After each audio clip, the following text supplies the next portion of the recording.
আসসালামু আলাইকুম।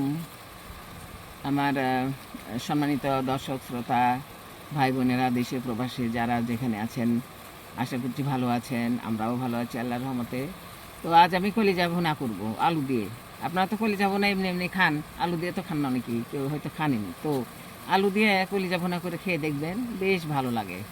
এই যে আমি কলিজা ভুনা ধোয়ার জন্য আমি পানি গরম দিয়েছি চুলায়, পানি বলক এসেছে। এখন আমি কলিজাটার মধ্যে দিয়ে দেবো। আমি আগেই কাটি নেই, বড়ই আছে। তো আমি ধোয়ার পরে কলিজাটাকে ছোটো ছোটো করে কেটে নেব, আপনারা দেখবেন তখন।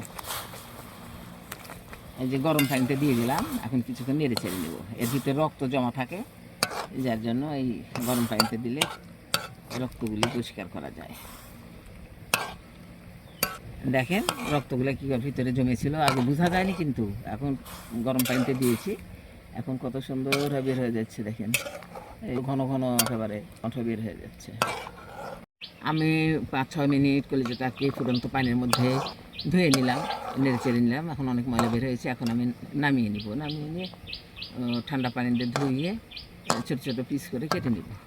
কলিজাটা আমি ফুটন্ত পানিতে কলিজাটা আমি ভালোভাবে ধুয়ে সুন্দরভাবে কেটে নিয়েছি। এখন আমি রান্না শুরু করব। আমি কলিজা ভুনে আলু দিতে চেয়েছিলাম না, তো সে আলুটা আমি এখন ভেজে নিব। আলু দিয়ে নিচ্ছি। আলুটাকে আমি কিউব করে কেটে নিয়েছি।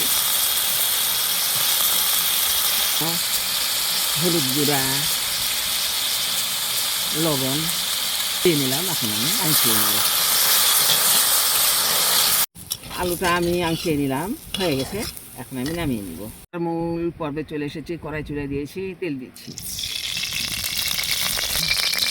গোলমরিচ, ছোটো এলাচ দিয়ে দিলাম, পেঁয়াজ কুচি, দারচিনি, তেজপাতা, গোটা জিরা দিয়ে দিলাম। এখন আমি পেঁয়াজটাকে হালকাভাবে নরম করে একটু ভেজে নেব।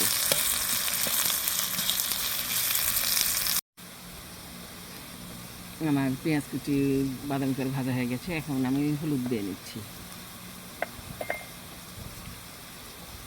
স্বাদ মতো লবণ, মরিচ গুঁড়া,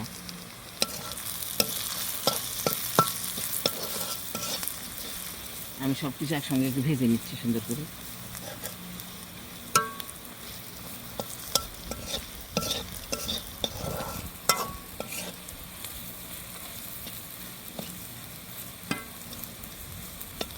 এখন আমি সামান্য পানি দিয়ে দিচ্ছি।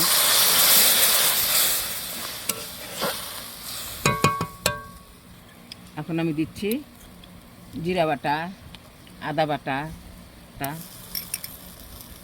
যাবতীয় মশলা দেওয়া হয়ে গেছে। আমি এই মশলাটাকে সুন্দরভাবে কষিয়ে দেবো। মশলা কষানো আমার হয়ে গেছে, বেশ ঘন হয়েছে, তেলও উপরে ভেসে এসেছে। এখন আমি কলিজা দিয়ে দেব।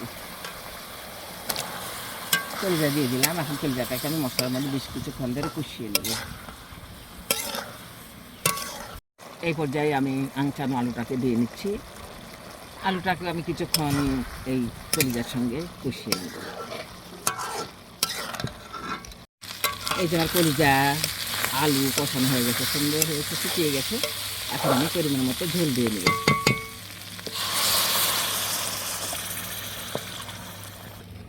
পরিমাণ মতো ঝোল দিয়ে নিলাম। এখন আমাকে আরও কিছুক্ষণ রান্না করতে হবে। আমার কলিজা তরকারিটা প্রায় হয়েই এসছে, কিছুক্ষণের মধ্যেই নামিয়ে নেব।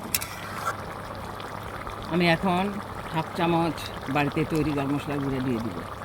গরম মশলা দেওয়া আছে, তবু এই গুঁড়াটা দিলে আলাদা একটা স্বাদ আসে, একটা বেশ ভালো লাগবে। আমি কিছুক্ষণের মধ্যে নামিয়ে নেব। এখন আমি নামিয়ে নেব।